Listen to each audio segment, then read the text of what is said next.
This is the I Am a Mainframer podcast, brought to you by the Linux Foundation's Open Mainframe project. Episodes explore the careers of mainframe professionals and offer insights into the industry and technology. Now, your host, Senior Analyst and Vice President of Sales and Business Development at Futurum Research, Steven Dickens.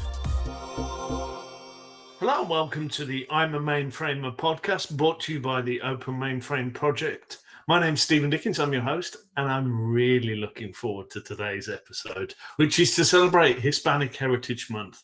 I'm joined by a genuinely dear friend of mine, Luciano Gimeno from IBM. Hey, Luci, welcome to the show. Hi, Steven. How are you? This has been the highlight of my week, all week. We've been having some fun back and forth. Genuinely looking forward to the next sort of half an hour to connect with you. I think a fantastic story. When the team asked me of who we could get on for Hispanic Heritage Month, you and your story as a mainframer based in Argentina just came instantly to mind. So I'd love to showcase you in the next half an hour. So let's just get started. What do you do for IBM? And maybe give the viewers and listeners an introduction.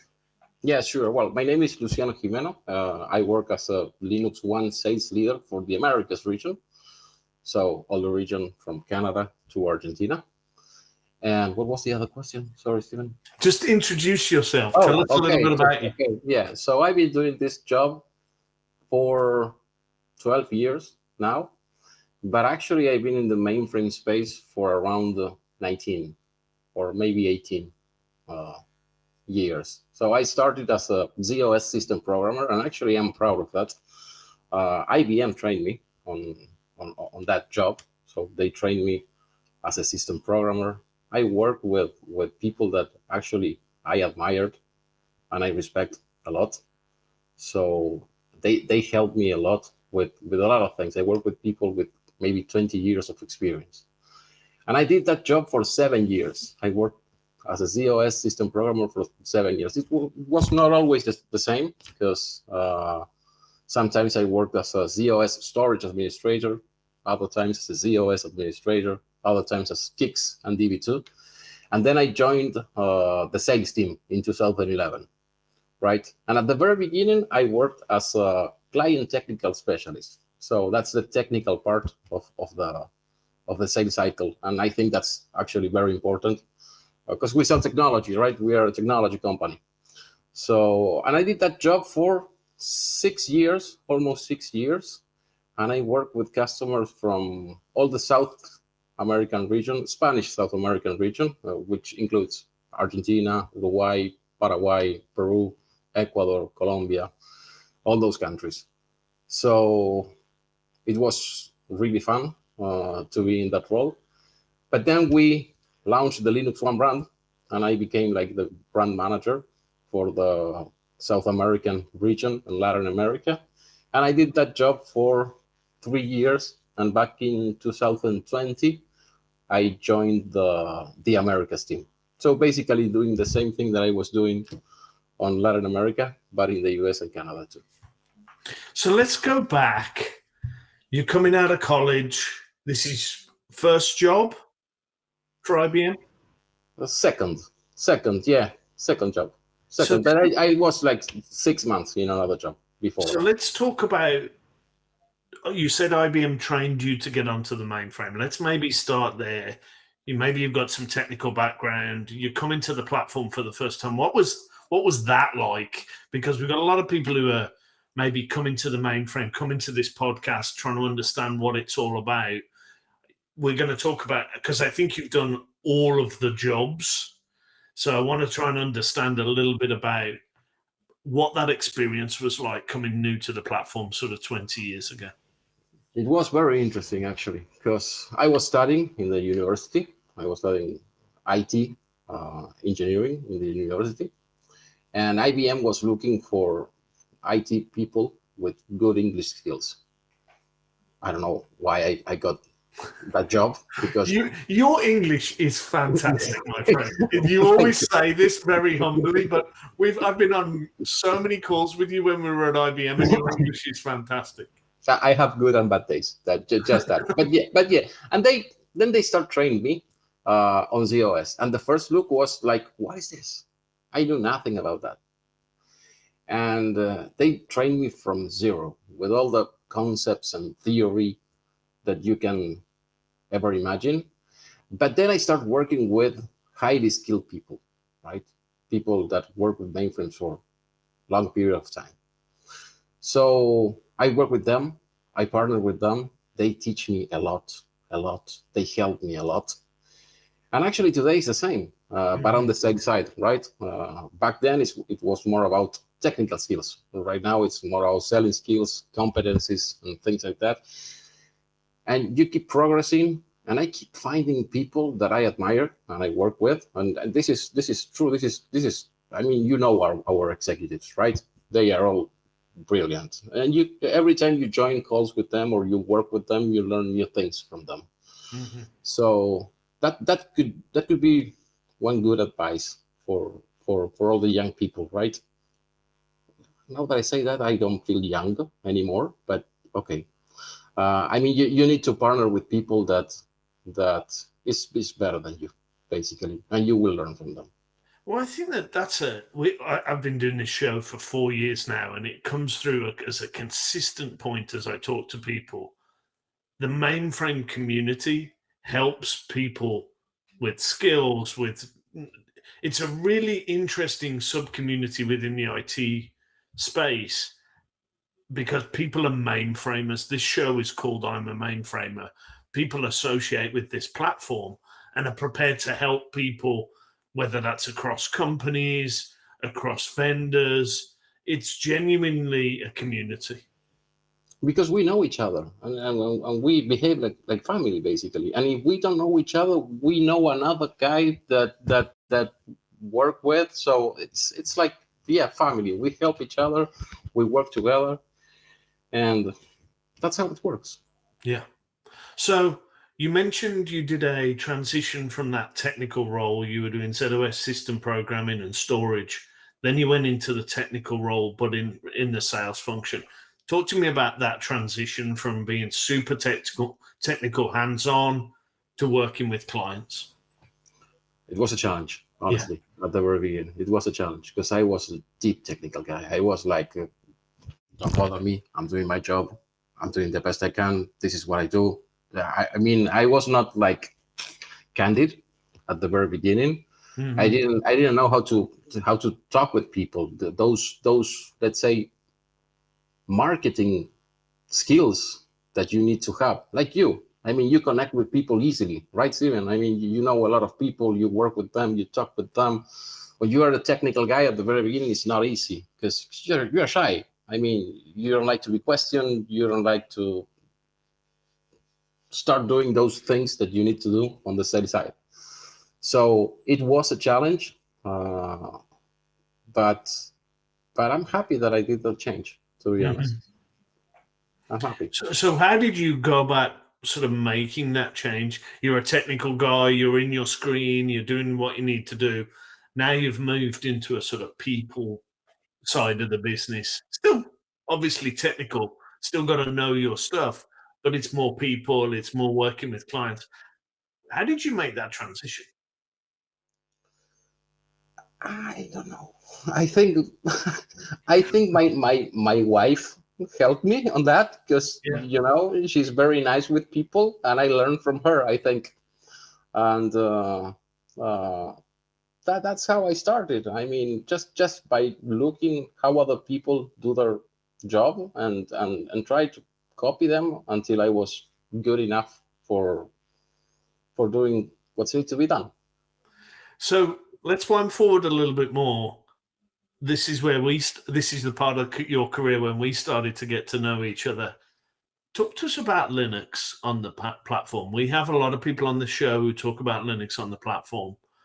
It's really fascinating, and I've had hundreds of conversations with you about Linux adoption in South America originally. You've also now got a perspective from the whole of the Americas. Where do you see Linux on the platform? What do you mean by that? Where do I see it? Yeah, I mean, adoption. I mean, I know some of the huge projects you've been involved in over the last sort of 8 years. I know obviously you can't mention customer names, and I'm not putting you in that position, but maybe take the macro view. Where do you see Linux on this platform? We had an inflection point that I was involved in 2015 with launching of LinuxONE. But where do you see it? I mean, you've just got a fantastic perspective on this stuff. Yeah, it's a growing platform for sure. I mean, LinuxONE and LinuxONE have been growing a lot during these years. We have use cases for a lot of things. It's not just about the consolidation story. It's also about modernizing environments, new features that helps bring in new workloads such as AI. As you know, the new box has the AI chip. Workloads that require better security, workloads that take advantages of our on-chip compression and on-chip encryption features. So I see this platform for a variety of things, and I see that we have been growing a lot, honestly, a lot. A couple of years ago, I remember that some of our huge customers were not using LinuxONE or LinuxONE, and now maybe they have 3, 4, 5 LinuxONE boxes specifically dedicated to one or two things, right? Because they see the value there. Of course, there's room for improvement. I still think that we need to keep growing and growing and growing and growing, and on both sides, on the IBM Z install base, but also on getting new customers. And the good thing about this is that we have a size for all the customers. We have big boxes, and we have small boxes targeted to maybe new customers or startup companies or things like that. And depending on the workloads that the customer would like to run there, they will see the benefits of our platform there. It's interesting you mentioned the new customers. So many people think that mainframe is only the people who had mainframes in the 60s and who are stuck on a platform and it's not growing. It's not growing in its capacity, and people are thinking of getting off. I know you and I take a different perspective on that. Where do you see the new clients? I know you can't share names, but I know you've got a real sort of hard line into some of those new client engagements. You know, I know we were involved in one down in Jamaica, which is a public reference, so maybe we can talk about that one. But it'd be fantastic to get a perspective of the new clients that are coming to the platform because of LinuxONE. Yeah, in my point of view, it's not about the industry where these customers are, right? It's about the workload that they would like to run and the value proposition that we have in our platform for that workload. So in some cases, could be the value proposition could be security, and we have, and you know this, you help us creating a lot of these offerings, but we have specific offerings for security. Then we have other offerings about consolidation and sustainability.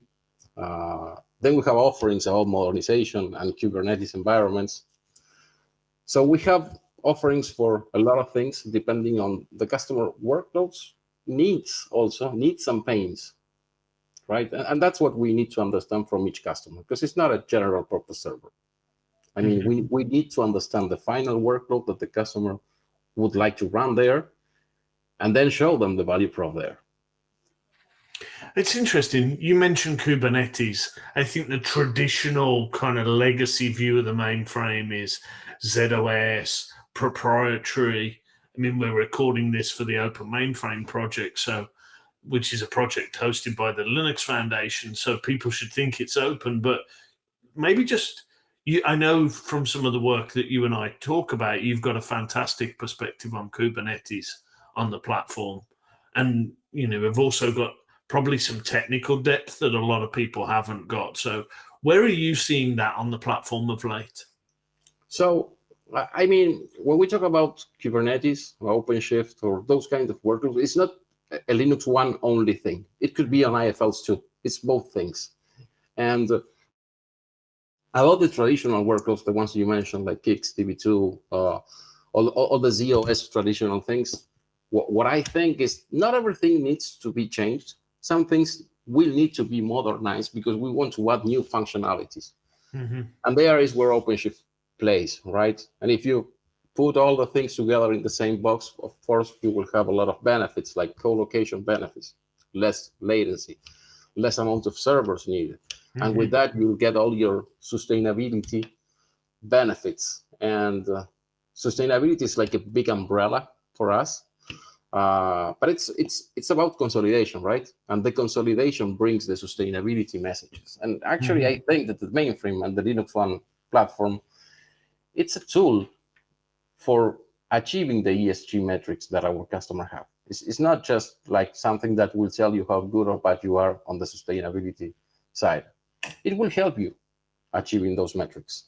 And I mean, that's come through in the latest Z16 and the LinuxONE Emperor 4, the sustainability message. Is that resonating with clients? Are you seeing people start their journey with you because they're looking for a sustainability sort of server that's they're starting their journey there? It is because now we have companies that wants to achieve those metrics, right? And again, I mean, it's not just a tool that will tell you if you're good or bad. It will reduce your energy consumption. It will reduce your space. It will reduce your cooling needs, and that saves money too. Because in some cases, I mean, it's not just good for your ESG; it's good for your saving money as well, which makes it easier from a sales point of view, I would imagine, to have those conversations. Yes, yes. Instead of buying or building new data centers, you can consolidate things on a LinuxONE box. And yes, of course, that helps too. Yeah. Anything that makes your life easier as a salesman to sell these things, hey, Luci? Correct. Yeah. Okay, so, I mean, we've talked about Linux there. Maybe let's spend a bit more time on you. Let's talk, because fascinating, and I don't feel we've broken that yet. Maybe talk, this session's Hispanic Heritage Month. We're trying to showcase, I think, one of the best leaders in IBM personally around some of the work you're doing. What are you seeing in Latin America with the skills on the platform? What are you seeing? Maybe let's focus in on that for a moment. What are you seeing in I know you're based in Argentina. What are you seeing across South America more generally? So we have very capable people, right, in Latin America. People that are focused in doing the things the right way, right, with good technical skills. So when we talk about mainframe, of course, we have plans and we have activities for increasing the mainframe skills that we have in our market. But when we talk about Linux, I mean, the same skills that we use on the x86 side of the business can be used on LinuxONE or LinuxONE. So I don't see a huge skill gap on that side, to be honest. And if we do have a gap, like, I don't know, on ZVM, for example, we can cover that gap. We have the best people that can help us address those skills. So are you seeing the Latin American region? You've been with the mainframe down there now for, 19 years. You're seeing the growth and still seeing it expand? Yes, definitely. Definitely. We have been growing a lot. The customers that are adopting our technology, and in some cases, very traditional customers, huge mainframe customers that are adopting the Linux technology now. And why are they doing that? Because of some use cases that we have that are really good for them, right? I mean, of course, I cannot talk about all the details, right? But as I told you, in some cases, customers that were using just ZOS with all their core applications that were running very well, and they keep growing. But then they saw all the benefits that they have on LinuxONE or LinuxONE, and they decided to adopt that there. Yeah. In their data center. So maybe let's go spend a few moments here. You've been on the platform 19 years now. What advice would you go back and give to your younger self? You get a chance to speak to, you've got a time machine, you get back to speak to Luci, age 21, 22. You've now got the benefit of hindsight. What advice would you give to yourself? Let me think. I need to think about that. meet you early, maybe. You wouldn't have wanted to bump into me 20 years ago, Luci. You're too kind, as always, but... No, I mean, I really believe that there's a lot of value on the technical side of the job. Because again, we are all technology company. We are all part of a technology company, right? So my advice, I'm not sure if to me, because I think I did it. I mean, I stayed close to the technical side and I went really deep on that, right? But the advice could be to try to learn the most you can about technology, but also be flexible. Because I mean, you can learn new things. And the other thing that I really believe is that one of the key, let's say, skills that a person could have is the learning capability. When you can keep learning and you can keep doing new things, like you, Steven. I mean, you're doing a completely different job now than the job that you were doing previously. And I saw that you're one of the top 10 analysts in the US now. It's not the US, but I don't want to brag. But yeah, it's a crazy list. That's a learning capability, right?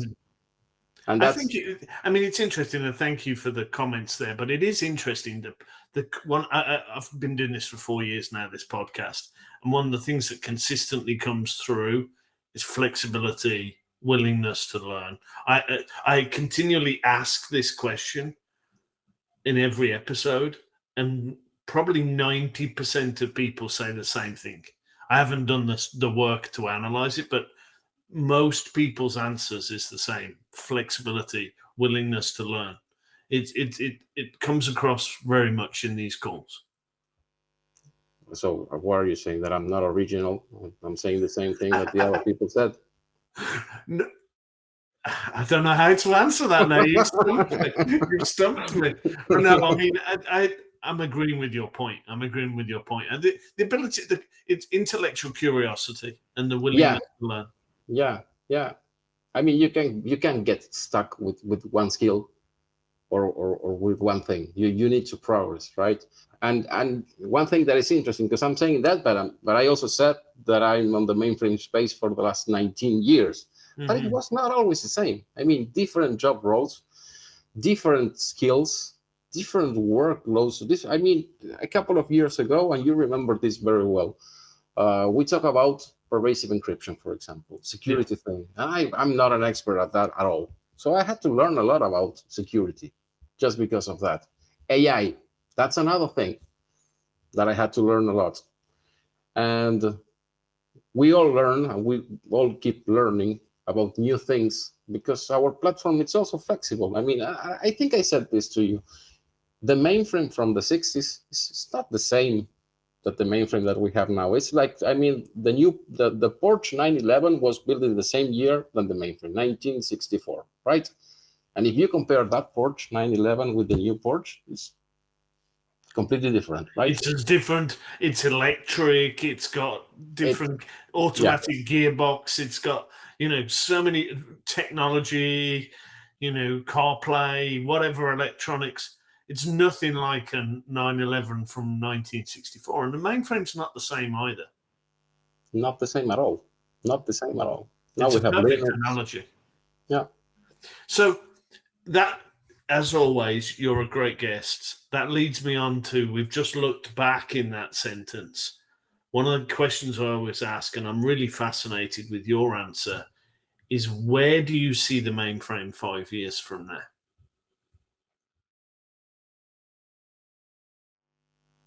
I think adding, and I'm thinking, right? I'm thinking about the answer, but I think we will have new things. We will keep adding new capabilities, new features that will help the customer businesses, right? So I see it alive and kicking, but I don't know what kind of new features we will have or what are we going to lead with. Yeah. I mean, where do you see it fitting maybe within the sort of hybrid cloud trend that we've got? Where do you see that sort of panning out. I mean, it's interesting. I talk to all of the vendors. I'm probably doing 10 briefings a week minimum. It's really interesting how hybrid has won. Hybrid is the answer. It's no longer public cloud first. It's hybrid. I was even on with one of the x86 vendors this week talking about repatriation of workloads from the public cloud back to on-premise. So I think the world has changed. Do you see that same vision? Yes. I like to be open-minded on that. I mean, it's a customer decision based on their needs, right? Mm-hmm. For some customers, one option is good. For our customer, other option is better. For others, it's a mix of both things. So, and again, it's a workload discussion based on the customer needs. That's what I think. Yeah, I tend to agree. Well, Luci, this has been fantastic. We talk on a regular basis, but it's always great to have you on one of these shows. Thank you so much for joining us, and it's a personal pleasure to highlight you as one of the best leaders in IBM, in my opinion, from your perspective there in Argentina for Hispanic Heritage Month. Thank you very much. It was a short podcast. Come on. I know. I could talk to you for hours, my friend, but we've got to wrap it up. You've been listening to the I'm a Mainframer podcast. I'm your host, Steven Dickens. Please click and subscribe and do all those things on YouTube and the various platforms. And we'll see you next time. Thank you very much for listening. Thank you for tuning in to I Am a Mainframer. Liked what you heard? Subscribe to get every episode, or watch us online at openmainframeproject.org. Until next time, this is the I Am a Mainframer podcast. Insights for today's mainframe professionals.